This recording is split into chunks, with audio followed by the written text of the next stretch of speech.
The Pokemon TCG Lille Regionals recap you didn't know you needed. But here it is. Fresh off the release of Mega Evolutions and two massive tournaments in Milwaukee and Belo Horizonte, Europe finally got its first real taste of the brand new format. Mega decks, European flair, and some surprises along the way. Let's break it all down in this video. The story coming into Lille was clear. Mega Absol and Mega Kangaskhan had taken the Pokemon TCG world by storm. Despite only a few players bringing it, the deck had insane conversion rates from Phase 1 of tournaments into Phase 2, all the way into top cut at both major events. In Milwaukee, it fell just short, making it all the way just to top 4. In the final, however, it was Aban Ahmed reaching his third straight final with Gardevoir, and Jackson Ford piloting Charizard Pidgeot. And for the second tournament in a row, Aban couldn't quite close it out. Jackson's Dark-type Charizard EX took control, securing his first Masters title. Meanwhile, in Brazil, Mega Absol went one step further in the hands of Gabriel Fernandes, but in a dream matchup up against former world champion Gustavo Wada and his Gardevoir deck, which, unfortunately for Gabriel, proved unstoppable. So now, all eyes were on Lille. Would Europe follow the Mega Absol hype, or break away with something completely different? The second European regional of the 2025-26 season saw a massive turnout. Over 2,400 players packed into Lille, France. That's 2,028 Masters, 213 Seniors, and 178 Juniors, all battling for the title, championship points, and that coveted World's invitation. What makes this so special is that Europe always brings that international heat, with players flying in from 4 continents for the first back-to-back EU regionals, with Gdansk up next week. Our casting team, Shay Giovanni Burton, Mike Giovanni Ellis, Joe Alder Bernard, and Jesper Grivard Eriksson holding down the desk all weekend. And now onto our first European look at the Mega Evolution format. And it's Gardevoir leading the charge as the only deck in double digits in representation.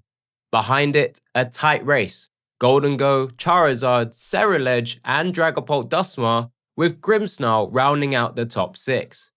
And with just a small sneak peek of outside the top 6, yes, that deck everyone's been talking about for the last couple of weeks, Mega Absol Mega Kangaskhan or Mega Absol box at roughly 6% as well. If we change the view to group variants, things do shift ever so slightly. Gardevoir and Gardevoir Jellicent builds combine for a total of 16%. Go variants reached double digits following just behind it, but then of course it's followed by the similar decks to what we've already highlighted. The Charizards, the Dragapults, Ceruledge, and of course Marnie's Grimmsnarl. Now onto the stream highlights of Phase 1, which gave us incredible variety. 8 different archetypes across 5 rounds. Round 3, in fact, opened with the deck of the tournament. Alexis Everard's Mega Absol box was up against Piper Lepine's En's Zoroark EX. Round 6 brought the ultimate rivalry that we've seen in recent times. Gardevoir versus Dragapult Dusknoir, with Julius Brunfeld taking on Alberto Conti. And then another one to highlight, in round 8, it was International Chaos. Australia's Henry Brand versus the USA's Nathan Ginsberg and his Pidgeot Kangaskhan control archetype, which he's already piloted to a fantastic finish. You can find all of those matches linked in the description below. Trust me, they're worth watching back. After 8 grueling Swiss rounds, 356 players had actually hit the 16-point mark to make it into Phase 2. And while the order of the deck representation didn't completely flip, there were some big movers. Gardevoir held firm and it in fact increased representation at the top, but Dragapult Dusknoir shot up into 2nd place, now 12% of the field in Phase 2. This again was followed by the similar decks, Go, Grimmsnarl, Charizard, and Ceruledge, with Mega Absol holding pace at 6% as well. Phase 2 immediately kicked off with round 9 on day 1, where we had the chance to see Flareon versus Gardevoir before taking a break and reconvening for day 2. Now, in day 2, we did get a chance to see one more Phase 2 stream match, and it was that winning in action. It was James Cox with his version of Mega Absol Box versus Drew Stevenson's Golden Go. But here's the twist. Unfortunately, we had 17 players who finished with top cut worthy records. But unfortunately now with the new system, our asymmetric top cut is capped at only 16 players, which does mean one player fell just short. Absolutely brutal, but it just unfortunately panned out the way it did. Still, the final top cut was incredible. 12 countries were represented in the top 16, 4 continents, and with a great mix of decks. 5 Dragapult Dusknoirs, 2 Enzoroark, 3 Terrabox, 2 Gardevoir Jellicent, 1 Charizard Pidgeot, 1 Golden Go Lunatone, 1 Flareon, and 1 straight Dragapult. With it being a top 16, there were no buys, no freebies, just straight knockout competition in the trading card game. Top 16 kicked off with Piper Lippine's Enzoroark up against Kim's Gardevoir Jellicent, and the dark typing on Piper's side of the board was far too much to handle for that Gardevoir deck. Piper swept 2-0, showing the consistency that's made her a top competitor for years and one really to keep an eye out for throughout this whole tournament. Top 8 gave us a heavyweight clash. Henry Brand's Dragapult Dusknoir deck up against Alejandro Gonzalez's Terrabox. After 3 really intense games, Alejandro's Torrential Pump sealed it, moving him on to top 4. With plenty of time available, the stream were actually able to showcase both top 4 matches. In top 4A, Alberto Conti fought back from an 0-1 position to defeat Alejandro's Terrabox in a reverse sweep, capped off with multiple opportunities of insane multiple prize turns, especially that one in Game 3.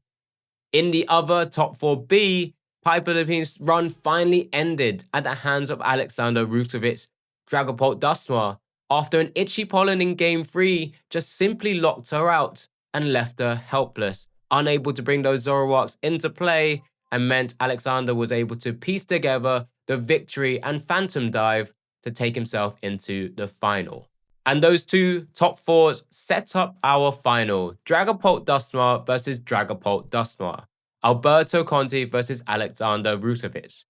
And after a weekend of close calls, this one was quick. Alexander dominated both games, able to lock down Alberto with his own Badoo before sweeping the boards multiple times with the Phantom Dive attack. Again, showcasing just the pure power of that attack from a fantastic Pokemon with no weakness in combination with its great partners in those Cursed Blasts, Dusknoirs, and Dusclopses.